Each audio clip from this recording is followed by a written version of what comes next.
guys, welcome back. Today we're going to do a landscape that has a little bit of everything. It's got a winding road using vanishing points, and it has a tree, it has a lot of clouds. So we use a ton of the different techniques that we've learned so far: blotting, lifting, layering, and glazing. So once you're done with this one, I think that you're probably ready to do pretty much anything you want to. So I hope that you've got your pencils and all your supplies ready, and let's get to painting.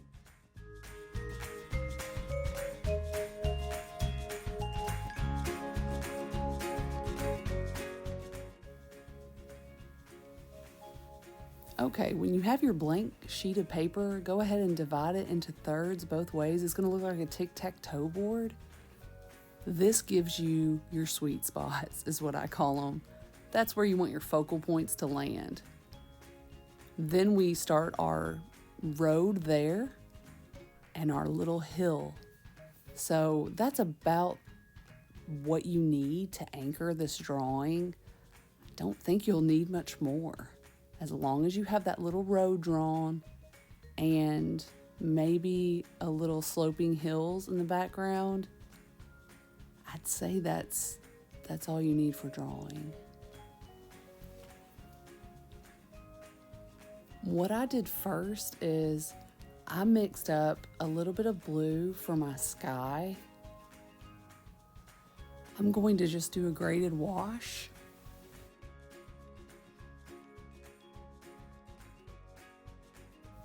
So I'm going to keep it a little more concentrated at the top of my paper and then allow it to just fade out as it goes. When I'm working with my students at school, I'll see everything from really faded out skies to almost, totally dark skies. So in order to avoid that inconsistency, I would just say do a graded wash and start with about 50-50. 50 pigment, 50 water.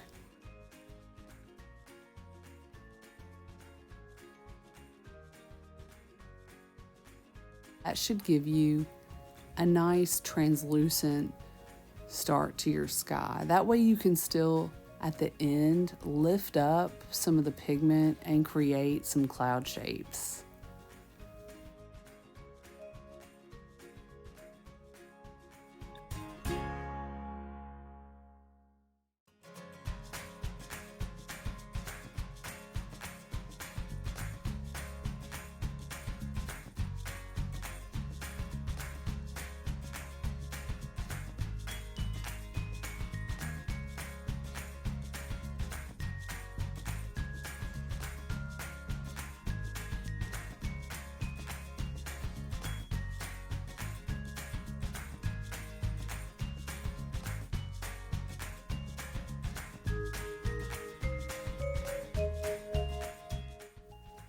Okay, while the sky is drying, I want to, just go ahead and cover up some of this ground with my green.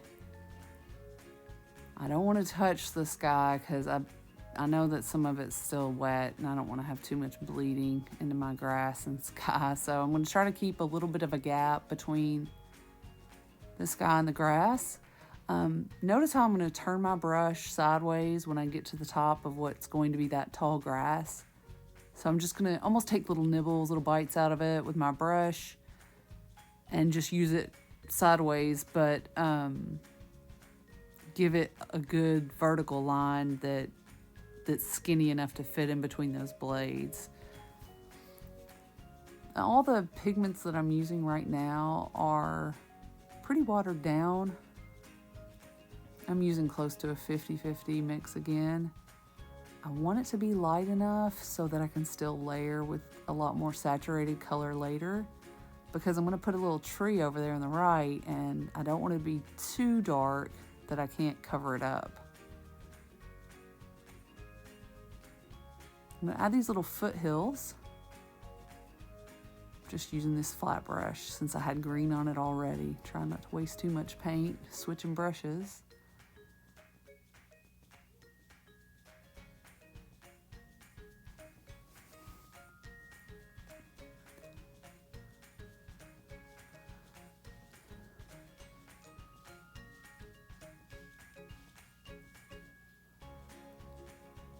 while this foreground is still just a little bit damp, I'm going to add some of that more dark hunter green into the grass just to, I don't know, give it some unification. Sometimes if you keep it too bright in the foreground, too dark in the background, it causes a disconnect. So I found that just dabbing a little of that color in there helps merge it all together. It's good for unity, good for harmony. A little bit of yellow in there is what I'm kind of dabbing in there. I tend to make this grass, I don't know, I think it looks a little bit more like wheat on mine. I think because I use yellow and a little bit of that ochre color. What I was thinking of is that it was just a old dried weed out beside this road, and it was turning a little yellow.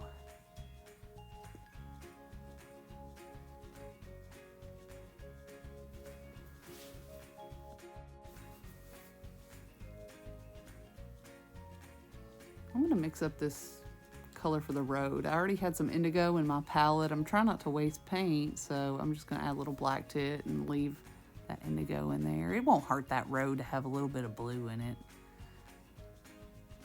Really depends on the time of the day what your road color is, so sometimes that black top will reflect quite a bit. So I'm gonna say that I am doing a graded wash on this road, mainly because I start with it pretty saturated in the background, and then I'm gonna let it kind of trail off towards the foreground.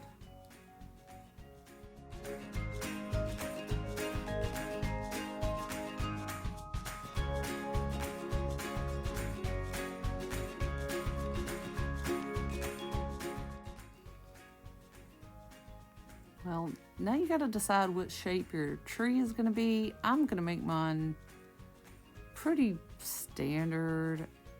I try my best to not make it look like a piece of broccoli. That's my main goal. Try not to make the top too round and puffy. And I'm pretty happy if I'd manage not to do that. So I'm going to use my fine liner brush so that I can work in this small little space. And I want to make my trunk a little unpredictable, not quite so straight and perfect. I don't want it to look like a telephone pole that grew leaves. I want it to look more like a more creative tree that you would find in nature.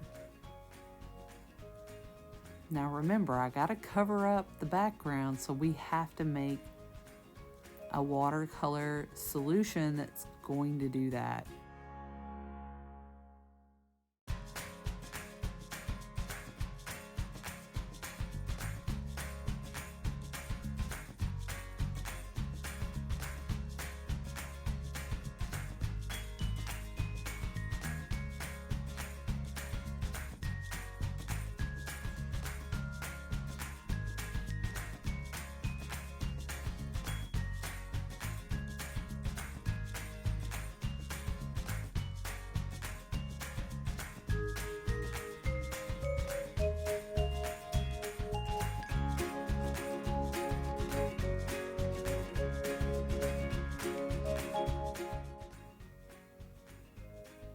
And that's what I'm going to end up telling any of my classes when I teach this. I'm going to say, make leaf groups.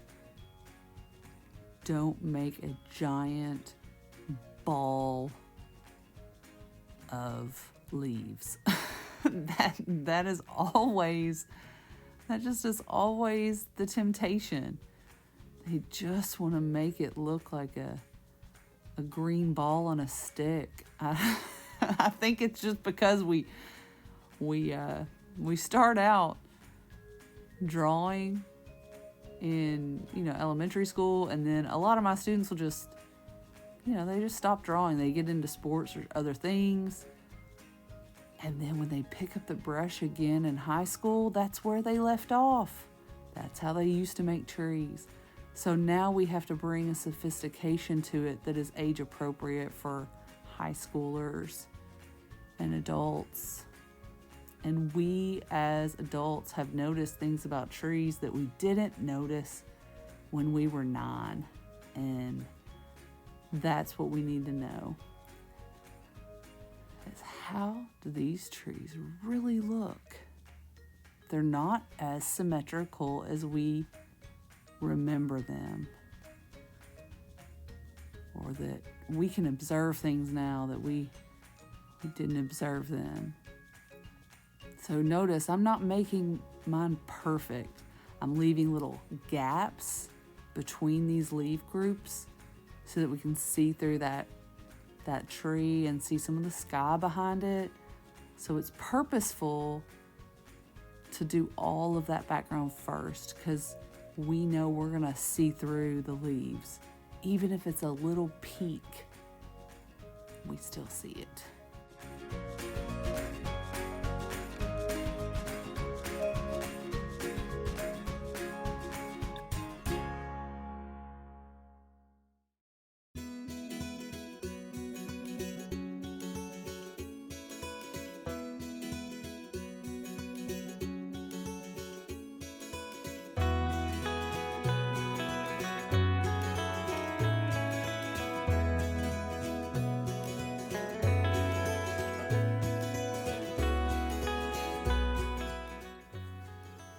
I'm gonna add another layer on my road, make it a little darker.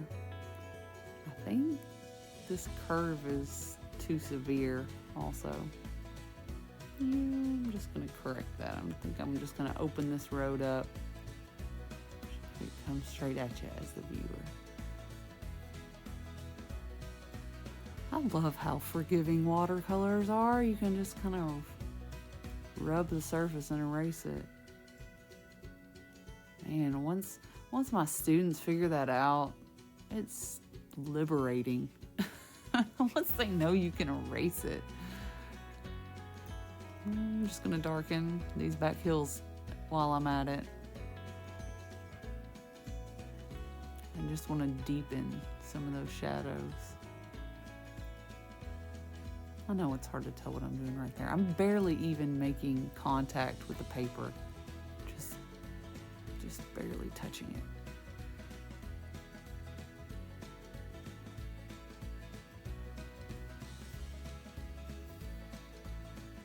Speaking of erasing, I think I'm ready to lift up a few of my clouds and make sure my brush is really clean. I have a terrible habit of just trying to start lifting something and then I've still got a color on my brush. Don't do that. Don't be like me and do that. You'll have to blot it really fast. Make sure you have a clean, damp brush.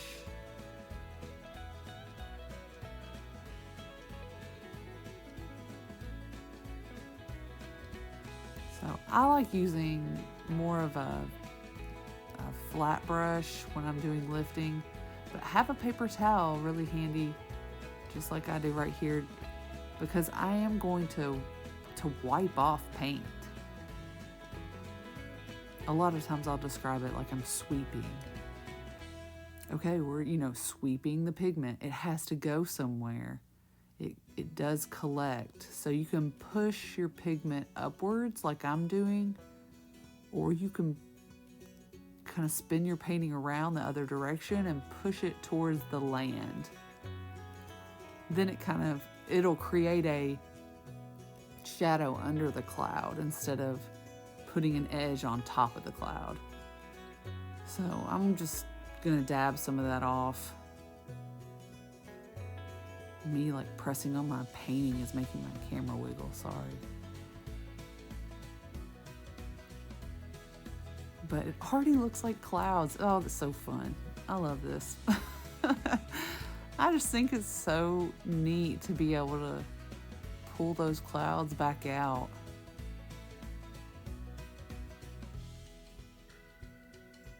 just going to try to avoid that tree.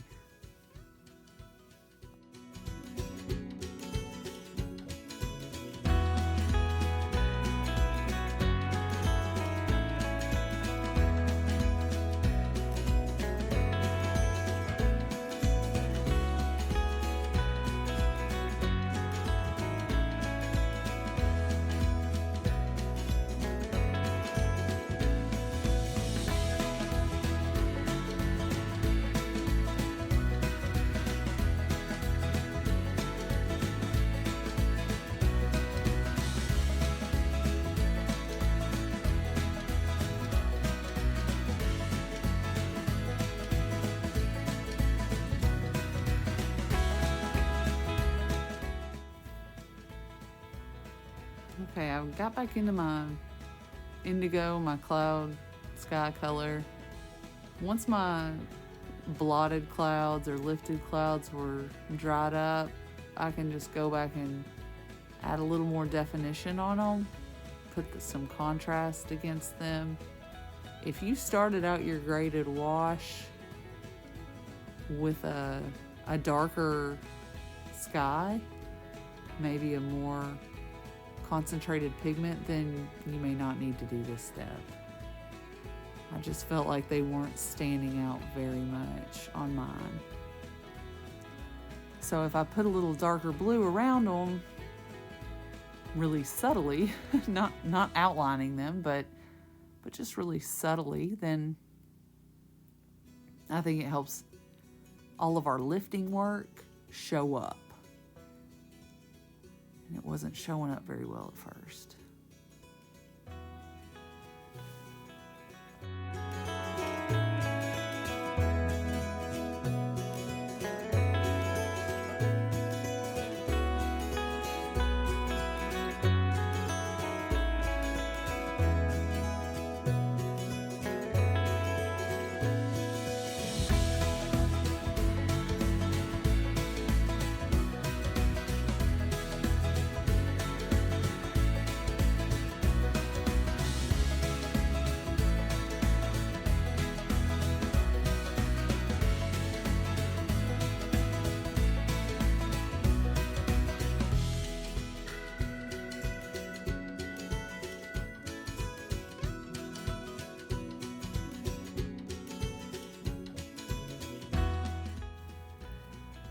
All right, back to the grass. Let's do some of that while our sky's drying.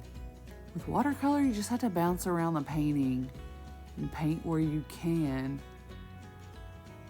It doesn't hurt also to have maybe a little blow dryer handy.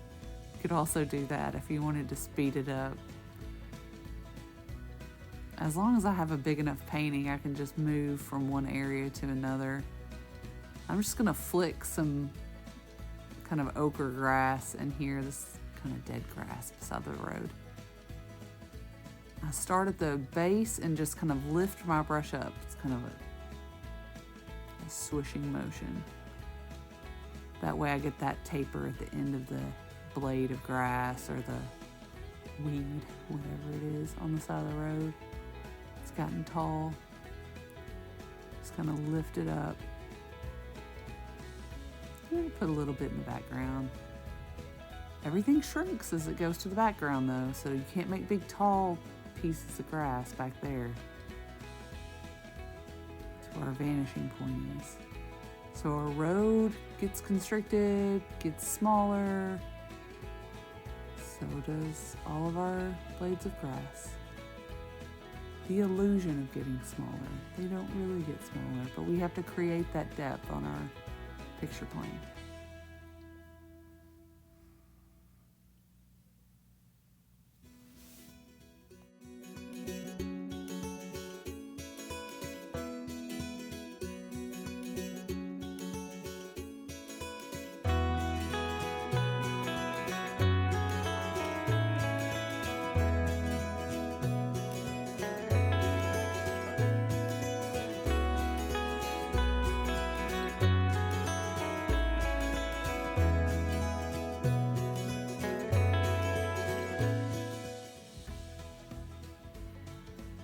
Let's get back into our road.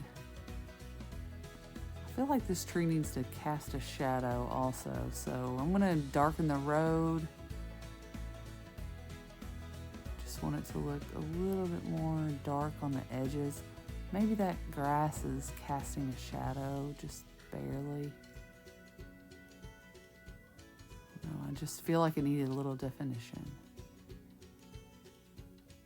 Looked a little too, I don't know, a little too smooth for a country road. The roads around my house and in the country, it'll get a little rough. So I think that tree could cast a shadow right here to the left. And I'm gonna leave little gaps on purpose. If you've studied trees on a sunny day and you look at their shadow, because there's gaps in the leaf groups, that means there's gonna be little patches of dappled light. So try not to make your shadows so solid. They won't look as realistic. You gotta space them out a little bit.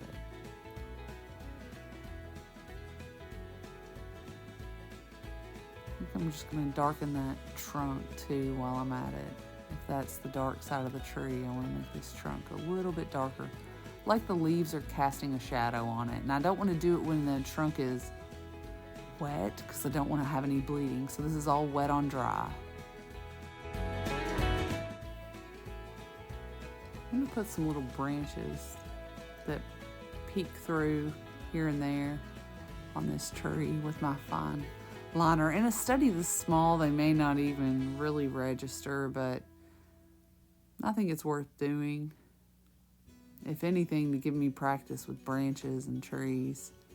I remember being in college and going outside and drawing trees, and I just thought it was difficult. It seemed like they react in ways I didn't anticipate.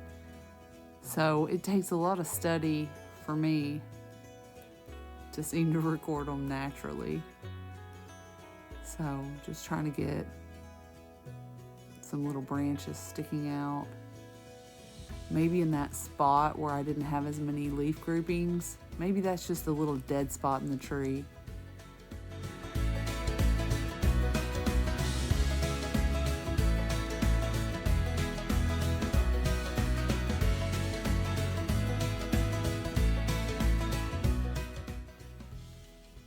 Okay, I've got a little bit of flat color on everything, so I'm gonna make sure I get rid of any white space that I have that I'm not actually gonna use for highlights. I'm gonna speed this part up a little bit, probably, because I'm gonna give a little bit of contrast all around now. I've got a good surface established, so now it's time to just deepen some of those shadows in my grass and probably in my road, my sky.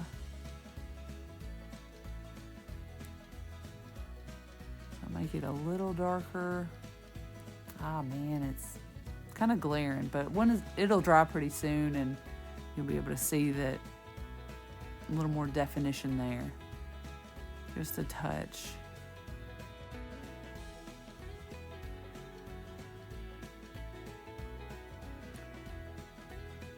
Just kind of glaze over my grass just to knock down some of that white. I don't want it to look like there's snow in my grass.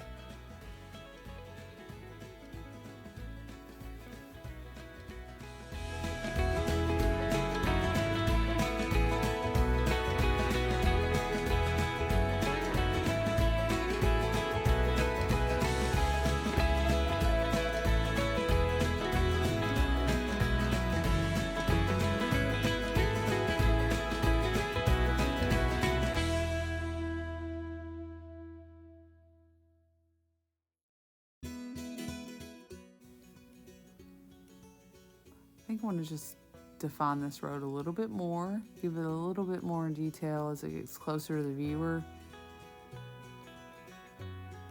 Maybe some definition, like almost like little tracks. You know how the road gets when it's been driven on a lot. Just kind of work on the edge of it a little bit. See where it takes me.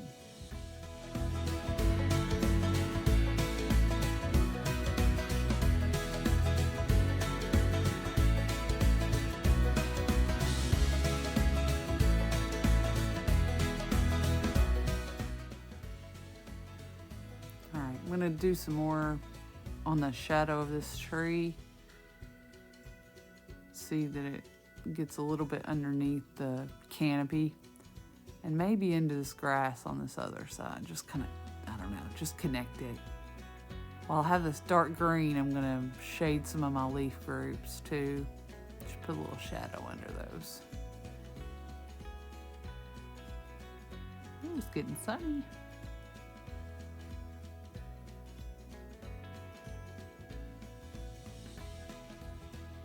Once I figured out my light source was coming from, then I went to my hill back there and lifted some of that. Oops. All right, got it. Got a little too much water on my brush and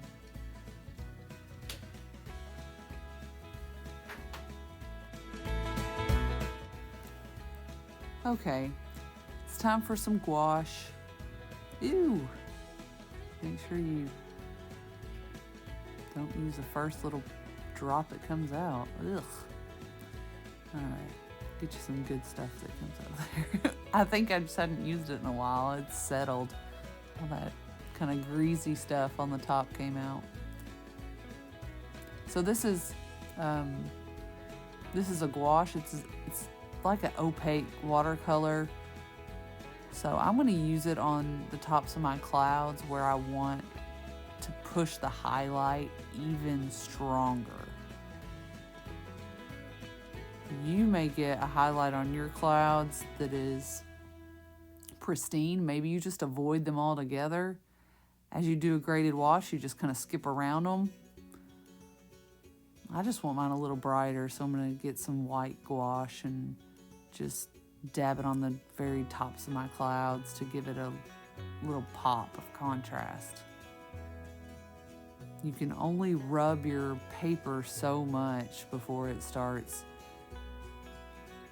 balling up and tearing up. So anytime I feel like, man, I want it to be a little bit more light and I can't get back to the white of my watercolor paper that, you know, that it initially had, then I just grab some gouache and put it on those spots. It's very helpful. So if I was starting out, I would not probably buy a whole set of gouache. I would probably start off with white and then you can use it with watercolor and lighten pretty much any color you want. Maybe a yellow. Those are the two I might buy first. You don't have to break the bank right away. You don't need it at all. Watercolor purists will tell you not to do what I just did. But I am not a solely professional watercolor artist. I'm a high school art teacher, so I have to know a little bit about a lot of stuff, and I don't always get to be a purist. I've got to be a problem solver. So when my students say, oops, got it a little too dark, I got to have a solution to that problem, and gouache is it. It makes my students happy. It makes me happy when they're happy. All right, let's add a little bit more grass here, kind of where I ended it initially, just kind of faded in the background. I have a really, really light color. You can barely see it, but it's probably a little bit of raw sienna or ochre, something like that. maybe left over from my last painting in my tray. There we go. A little bit of shadow there. Maybe this grass is creating a little bit of shadow there too on the road. Fill in some of that space, soften some hard edges.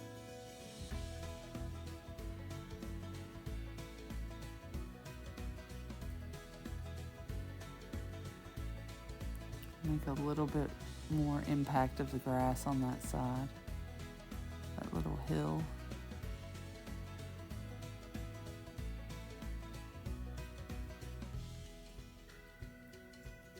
If you get to this point, you could probably be finished. I've heard more than one artist say, when you're satisfied with a piece, you can be done. You either run out of motivation to continue, you run out of the will to continue, or you run out of time. So if you get to the point where you feel satisfied before you run out of the will or the time, then we're gonna call that a win. That's great. So you get to a point where you're happy with your painting, you feel satisfied, then, call it quits. It's fine.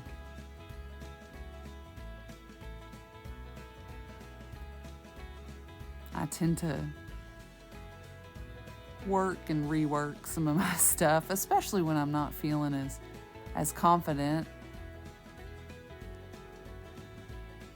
And I really like contrast. So I find myself going back like this and putting in a little more dark value against some of my lights, mainly because I just prefer it. I like looking at it that way. A lot of the artists I teach, they like a really transparent watercolor. Everything's very airy. And that's a beautiful look.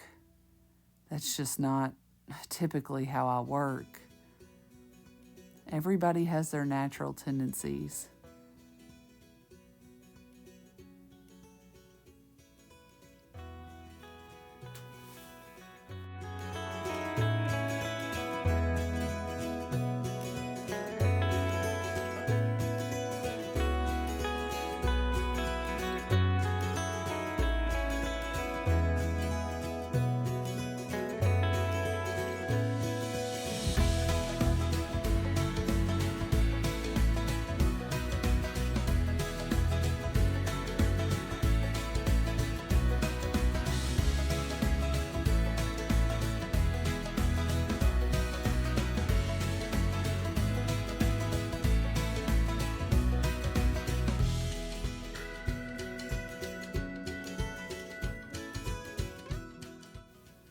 Okay, I really am going to try to be done. I have to stop working on it. I'm not running out of the will, but I am running out of the time. I think I could paint on it for a lot more time, but I need to call it quits since this is just a study. It's about the size of an index card. I don't need to toil over it too long. I just want more contrast. I can't help it. So I'm going to get back in my gouache and give these clouds one more layer. And you'll find that same thing too, I hope. It's when you start to really love painting certain things. It's just, you get lost in it. Like any other good hobby and thing that brings you joy. It's just fun.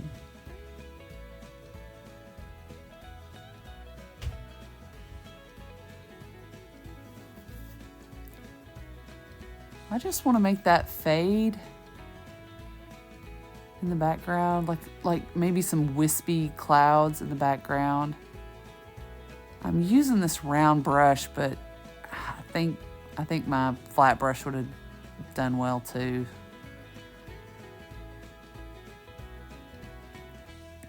When you're using gouache, you could also just use some acrylic brushes. It is thick. Some of the really good gouache, this is Winsor Newton, so it's very thick. Almost like a peanut butter texture. So sometimes my watercolor brushes don't want to handle it if I don't water it down well. So you could use a acrylic brush for that. Will give you a little more rigidity with your bristles.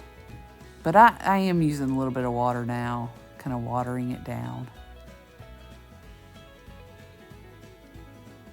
So you can work on this sky for a while. There are books about painting skies with watercolor, so you could just do this to your heart's content. I have to be done with this so that I can cook my family some dinner. I think they'd like to eat now. Well, I hope you've enjoyed it, and thank you again for watching. Hope your landscape turned out great.